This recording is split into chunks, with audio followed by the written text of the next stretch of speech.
Bismillahirrahmanirrahim. Assalamualaikum warahmatullahi wabarakatuh. Saya Sri Susilawati dengan nomor induk mahasiswa 195430114 dari kelas 2B akan mencoba menjelaskan mengenai regulasi ekspresi gen.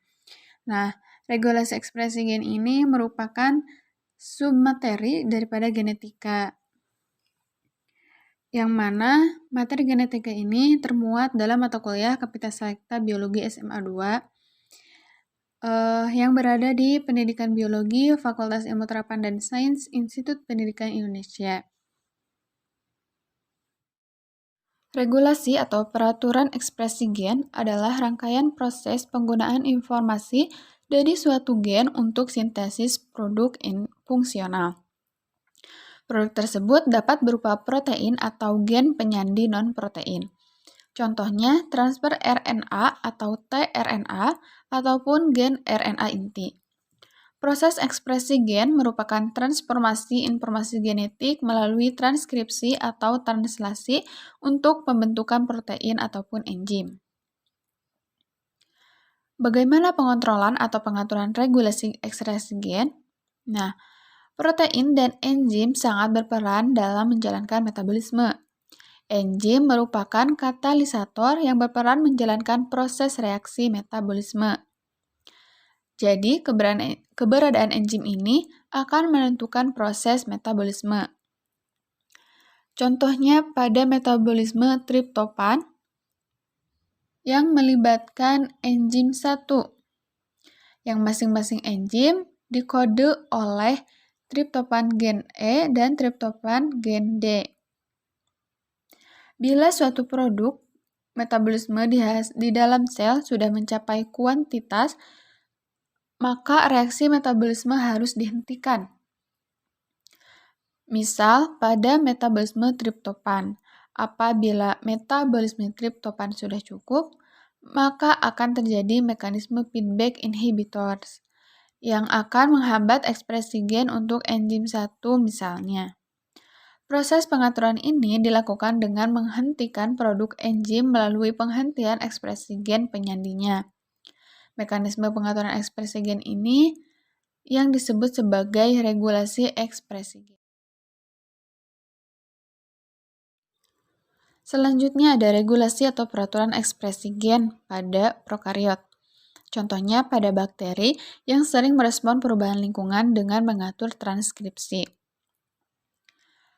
Seperti yang kita ketahui bahwa seluruh makhluk hidup memerlukan sumber energi, termasuk bakteri yang termasuk uniseluler, makhluk uniseluler atau prokariotik. Contohnya seperti E. coli yang membutuhkan karbohidrat seperti glukosa. Nah, glukosa ini akan masuk ke dalam sel, kemudian akan melewati metabolisme, sehingga glukosa dapat dijadikan sumber energi. Glukosa ini merupakan monosakarida, sehingga sudah siap untuk dipakai. Namun, selain glukosa, ada beberapa karbohidrat lain yang terkelompok, misalnya disakarida atau polisakarida. Yang disakarida, contohnya ada laktosa. Meskipun lebih kompleks karena karbohidrat, laktosa ini bisa dijadikan sumber energi bagi E. coli. Namun, ketika akan dijadikan energi, bakteri harus menyiapkan 2 enzim lainnya untuk memproses laktosa. Misalnya, enzim permease untuk memasukkan laktosa ke dalam sel dan beta-galaktosidase untuk memecah laktosa menjadi glukosa dan galaktosa. Enzim atau protein sebelum dihasilkan harus melewati peristiwa transisi dan translasi, yang mana pada gen untuk mengkode enzim tersebut. Ketika laktosa ingin dijadikan sebagai sumber energi, sel harus menyintesisnya. Sedangkan peristiwa translasi dan transisi ini memerlukan banyak energi. Bila gen pengkode selalu dipakai, maka sel harus mengeluarkan energi terus-menerus yang harus menghasilkan enzim ini. Yang menjadi pertanyaan, apakah laktosa akan selalu tersedia di lingkungan? Ternyata ketika laktosa tidak ada di lingkungan, enzim-enzim ditekan sintesisnya. Dengan artian lain, ekspresi gen pada gen-gen yang mengkode enzim ini ditekan, sehingga sel bisa menghemat energi. Namun ketika laktosa hadir, gen tersebut diinduksi untuk mengekspresikan kode-kode yang dia simpan, sehingga enzim-enzim dihasilkan.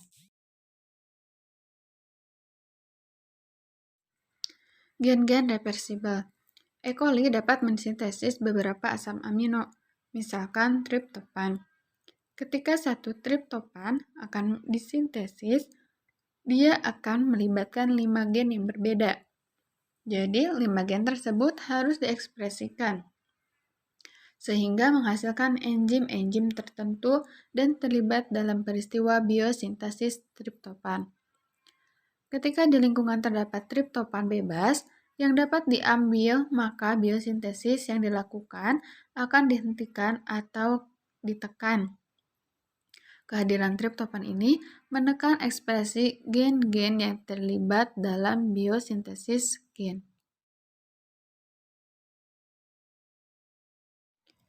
Ketika berbicara tentang regulasi, ada yang namanya gen regulator, yaitu gen-gen yang fungsinya meregulasi ekspresi gen lainnya.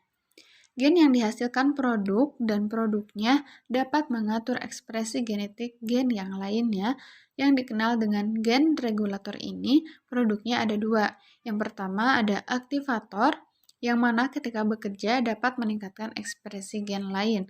Dan juga ada represor, yaitu ketika bekerja itu kebalikan dari aktivator, yang mana menekan ekspresi gen lainnya. Pada regulasi ekspresi genetik, ketika regulator ekspresinya menghasilkan aktivator, maka disebut sebagai mekanisme kontrol positif. Sebaliknya, ketika regulasi ekspresi genetik, regulator ekspresinya menghasilkan represor, maka disebut sebagai mekanisme kontrol negatif. Karena merupakan produk dari gen, maka regulator dan represor ini merupakan protein. Bagaimana cara kerjanya? Yaitu harus menempel di daerah tertentu di materi genetik atau DNA. Tempat menempelnya dinamakan sebagai regulator protein binding site atau operator. Ketika akan menempel ataupun enggak menempel pada RPBS, itu melibatkan molekul lain, yaitu molekul efektor. Molekul efektor ini dikelompokkan menjadi 2, yaitu induser dan korepresor. Induser kalau terlibat dalam peningkatan ekspresi genetik, sedangkan korepresor terlibat dalam penekanan ekspresi genetik. Yang selanjutnya ada sistem operon. Ketika ada laktosa di lingkungan, maka sel akan menghasilkan enzim-enzim yang terlibat dalam metabolisme laktosa. Begitu juga ketika tidak ada triptofan. Enzim-enzim tersebut terkumpul dalam operon.